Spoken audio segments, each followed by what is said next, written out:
ladies and gents, I have been bitten. And it's going to hurt.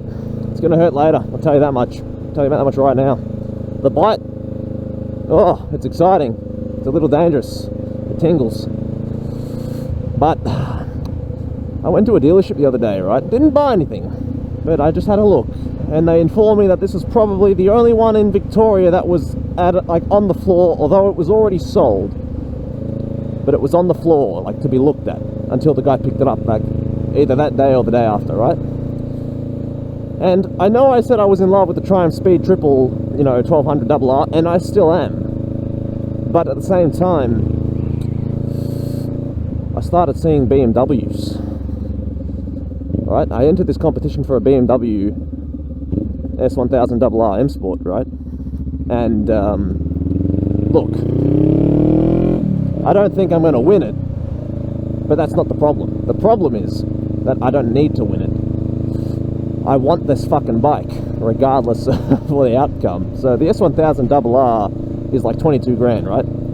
But it comes out in black, and I don't think it looks very good in black. Then you can get like the other version of it, which comes out in fucking like a greyish colour and a black, and I'm still not a fan of that. But then there's the M Sport, right? Which is 36 grand after the packages I'd add onto it. 36,000 Australian dollars, right? For a fucking motorbike. I was looking at the M1000 RR, but then I learned that it's not really worth it unless you're a track fiend. And, well, that's not me. It might be one day. But the S1000 RR M Sport tickles my fancy in ways that cannot be described in words, alright? So, look, I'm just telling you right now, I'm scared. I'm scared because that's a lot of money that I'm going to be buying something with. It's not even the most money I'm willing to spend on something, but I'm telling you right now, I think that's what's coming after I'm sick. Like when I get my full license, that is 110% the motorbike I'm kind of wanting to get. The only downside is I have to wait 2 years for it, which is fine. It gives me time to save up for the fucking thing, but holy shit, when you see that thing in person, those fairings, oh, I'm telling you, they're fucking sexual. Oh, mate, I'm telling you, these fairings, right, they hit different. The reason why I don't really like the sports bikes typically are, like, the fairings look very big and plasticky. Well, at least that's how I used to feel about them. Nowadays, I'm a little bit more, different towards them, because I kind of like all kinds of bikes now, which is a good thing. And because I've really gotten into motorbikes full stop, oh man, I'm starting to really get like excited with the options that I can get. My old boss hit me up with a message and he's asking about what bikes he should buy. He's like, I'm looking at an R1M, a H2, and an Aprilia RSV4. And I think I've talked him into an RSV4. Now look, I know everyone's going to be like, what the fuck didn't you tell him to buy a H2? Now listen, man. H2s are good, but that man likes to take his daughter for rides, and the H2 is single-seated. Also, like, he doesn't like heavier bikes. The H2's it's a pretty hefty girl. She's a 230 kilos, I think it is?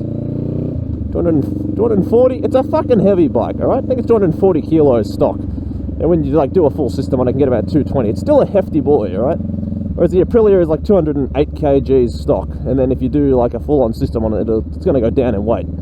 So I think that's a pretty decent fucking excuse for him not to buy the H2 and buy the Aprilia. Also, that fucking note. V4s, man, they hit different. The reason he's not buying like a Panigale is because he knows he's friends with the guys at the dealership. So man's going to be like all over his Aprilia and stuff. I'm very excited because I'll be able to have a look at that bike. He might even let me touch it a little bit. Eat your heart out to Americans who can't lane filter. I feel sorry for you all. But holy shit, dude, I'm telling you. An Aprilia RSV4, sexy bike. Oh, look, all these ninjas. But yeah, so I'm sitting, like, I went to this dealership with the missus, just because, well, she's actually not a big fan of these bikes. It hurts my feelings, because I'm a fucking fiend for these BMWs and like H2 bikes. And I also really like the S1000 single R, like the older version of it, but I think if I'm going to buy one, I kind of want to go for the, the full experience.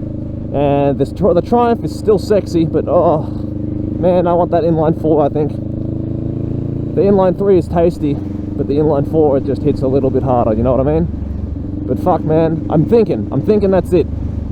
After having a look, I sat on one. It was the older model, but apparently the sitting position's pretty similar, so that doesn't bother me. The fairings hit me just right. The white colour with the BMW thing's fucking tasty. All the features it comes with, oh, it's fucking sexy. It tingles me in ways that other bikes just don't. Watch out, boys. This isn't a fucking road you can cross, you dumbasses. But I'm telling you, if you haven't seen an S1000RR in person, especially the M Sport, you're missing out. That thing, the only thing that's got wrong is it's Europe. The Euro fucking bikes have electrical problems. Like, I used to really like the KTM Super Duke as well, but I don't know. The Super Duke hits different. It's a whole different machine. And hopefully I just get a shitload of money one day. Maybe YouTube will work out for me so I can start buying toys to play with. Because of course then, if you know, YouTube works out, oh my god, my garage is going to look something of kind of tasty. The amount of bikes I'm going to have in there, it's going to be a nice power naked. So fucking, of course, I'm going to have the Triumph. I'll have a Super Duke, and then I'll have the S1000, and probably an Indian Chief. Then my life will be good for a while until better toys come out. But holy shit, man, that's pretty much all I wanted to talk about today, is that fucking motorbike is just absolute sex. I'm gonna buy it, I'm gonna ride it, I'm gonna flog it fucking everywhere, and I'm probably gonna lose my license doing so. It's gonna be all an experience that's worth the money. But yeah, that's all I'm really trying to talk about today, is just to tell you, motorbikes are dangerous. I once upon a time hated them, as in not the bikes in total, just sports bikes. Always used to hate sports bikes. And then I got into like my little naked cruiser. So it's a cruiser bike that doesn't handle like a cruiser, which is why I like it. Very, very good beginner bike, the Rebel 500. She lacks a little bit in power, but for a learner bike, she's got a little bit of torque, so that's alright. Unless you live in a country where you don't have restrictions for learners, you lucky bastards. But because I do, I'm of course going to have to enjoy it. Like, I went on a trip to the mountains with my friend, and I was riding this thing to its fucking limit. The amount of peg scrapage I did, I nearly snapped them off probably, because he has like a CBR 250 from 96, the old fucking screamers. Holy shit, those they rev like F1 cars, man, and it made me fucking very happy. But my bike could it only lean so far before it scrapes and things might break. But yeah, thank you so much for fucking taking along and listening to me babble on about my fucking, oops, let's go this way, dreams of bikes that I want to get. But until that time comes, I'm telling you, we will ride the fuck out of this. If money goes well, I'll buy another bike. I might upgrade to a naked bike for a little while, and then when the time comes, upgrade to the mighty S1000. That's assuming I'm still in love with it in 2 years, but 2 years is not very long. They might release a better version of it, or they might keep it. The M Sport might go down. Fuck, who knows? The M1000 might even go down to a reasonable price. So, until that time comes, take it easy, keep it cheesy. Thank you for listening. Don't forget to like and comment and sub and all that good shit. But of course, peace.